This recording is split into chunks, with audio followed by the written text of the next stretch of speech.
estudio del Banco Mundial de hace 5 años separaba los diferentes capitales entre capitales naturales, producidos e intangibles, donde separaban básicamente al capital humano y a las instituciones.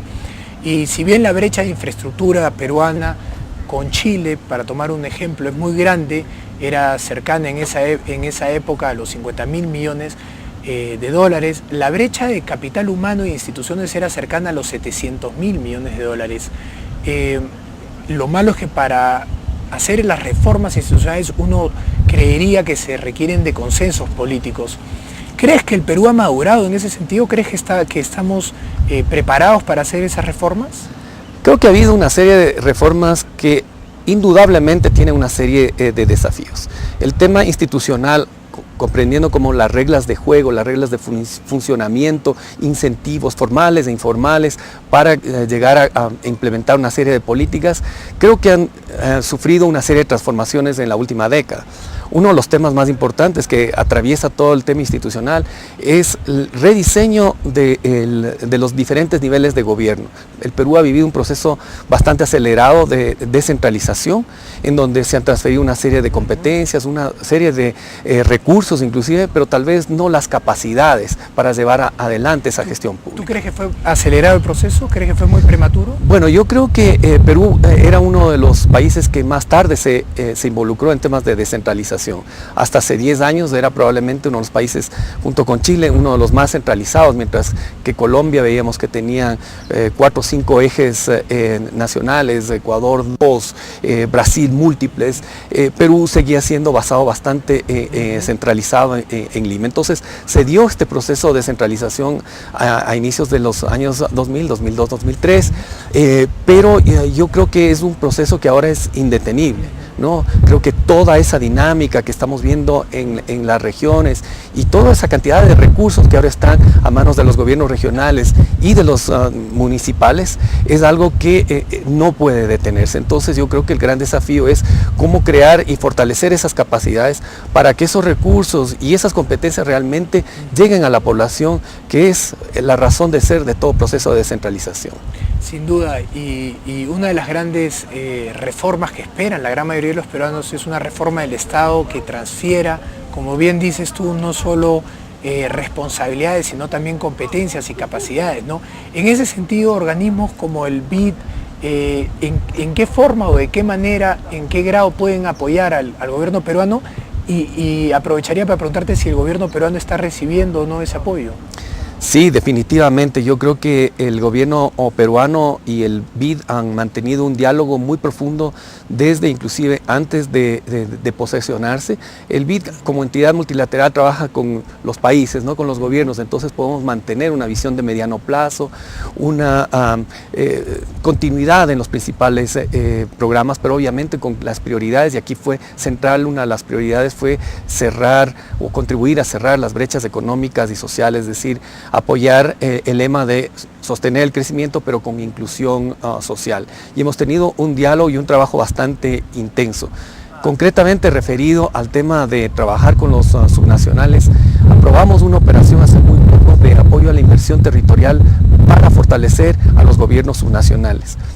Es un esquema en donde el BID contribuye con asistencia técnica, con generación de capacidades, y al mismo tiempo el MEF, en el momento que se llegue a cumplir ciertos estándares, ciertos hitos, transfiere una cantidad de recursos para que sean invertidos en proyectos de inversión a nivel subnacional.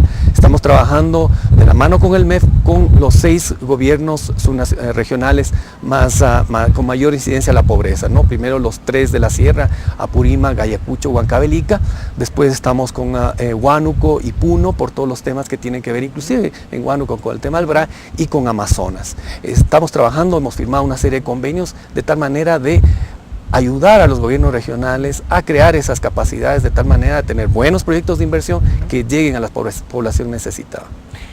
Para terminar, porque el tiempo se nos agota lamentablemente, muy entretenida, muy interesante la conversación, ¿cuáles son los principales riesgos externos e internos que ves para que el Perú no logre el desarrollo que todos vemos es posible conseguir? Bueno, el riesgo de la coyuntura internacional volátil es uno de ellos. Sin embargo, vemos que el Perú está bastante bien preparado en términos fiscales, en términos externos, monetarios y financieros para hacer frente a los embates de cualquier volatilidad internacional. Es decir que si bien esto es un elemento que es de riesgo, es de cuidado, yo creo que el Perú ha tomado todas las medidas para enfrentarlo.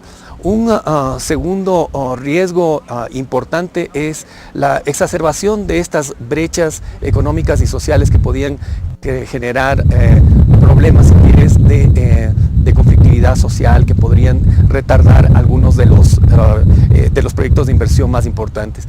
En ese sentido, yo creo que tal como está siendo manejado el tema y tal como viene la cantidad de proyectos de inversión en el área de infraestructura, en proyectos también del sector privado, también parece ser un riesgo menor en este momento. Tal vez el riesgo más inminente es el riesgo de las expectativas crecientes, ¿no? Y el riesgo de la complacencia, digámoslo así, ¿no? En toda esta reunión del CADE yo creo que ha habido muchísimas voces que han aplaudido todos los éxitos de la economía peruana, pero yo creo que no es momento de cruzar los brazos y dormirse en los laureles, sino trabajar por esa agenda de reformas estructurales que son más complicadas y que requieren trabajar generando consensos y pensando en el mediano plazo. Mucho se habla de la trampa de los países de ingresos medios, ¿no? ¿Tú ves que eso podría potencialmente sucederle al Perú en base a estos riesgos o tu visión de largo plazo para el Perú es más optimista y nos ves desarrollándonos más allá de los ingresos medios? Yo creo que la lección de otros países que han podido salir de esta trampa del ingreso medio es bastante clara. Los países deben perseverar en su inversión en educación, pero fundamentalmente en innovación.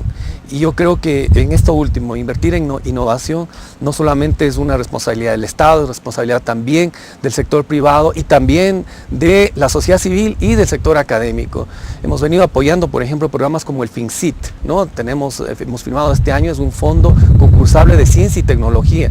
Son $100 millones, un programa de $100 millones, pero yo creo que el Perú debe ir muchísimo más allá. Está invirtiendo 0.15% de su producto en ciencia y tecnología, debe subir por lo menos hasta 1% si es que quiere salir de la trampa de los países de ingreso medio. Muy bien, Fidel. Te agradezco muchísimo. La entrevista ha sido muy interesante. Esperamos tenerte otra vez en el programa más adelante. No, con muchísimo gusto. Gracias. Bien, vamos a una pausa y regresamos.